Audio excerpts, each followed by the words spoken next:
정부가 내년도 의대 모집 인원을 원점으로 되돌리겠다는 뜻을 밝혔지만 의대생 단체는 여전히 싸늘한 반응입니다.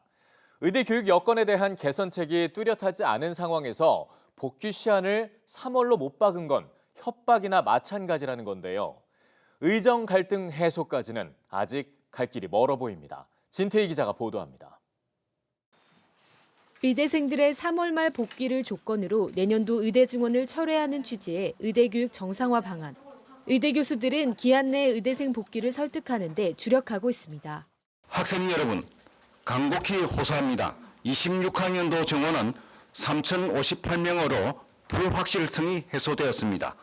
여러분들이 돌아오지 않으면 의대협회가 정부 총장단 설득을 통해 어렵게 합의한 모집 인원에 대한 논의는 다시금 원점으로 돌아갑니다.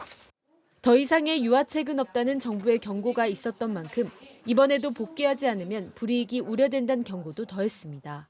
사실은 복학을 하지 않으면 미복학으로 인한 제적이 될 거고요. 그다음에 등록을 하지 않으면 미등록이라는 제적. 그다음에 복학하고 등록하고 수업에 참여하지 않으면 수업 일수 결손에 따른 유급 처리 있을 건데.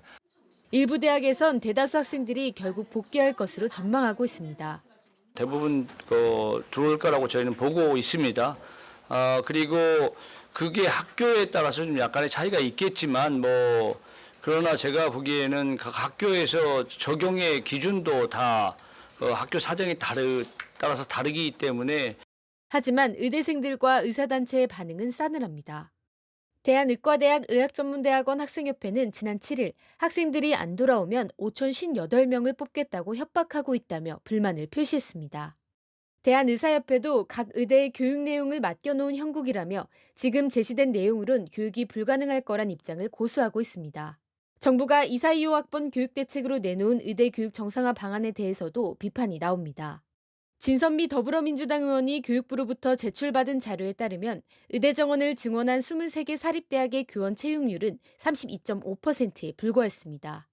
한편 시민단체들은 국가적인 현안인 의대 모집 인원이 1년 사이에 오락가락하는 상황에 반대의 목소리를 높이고 있습니다. 한국중증질환연합회는 수많은 환자 목숨이 희생됐는데 이제 와서 정책 원점 회귀는 무책임하고 비겁하다고 했고, 경제정의 실천시민연합은 정부가 의대생 복귀를 위해 함부로 번복할 사안이 아니라고 비판했습니다. 의대생 복귀 여부에 따라 2026학년도 의대 모집 인원이 결정될 가능성이 높은 상황에서 3월 말까지 의대생들의 선택이 주목됩니다. EBS 뉴스 진태입니다.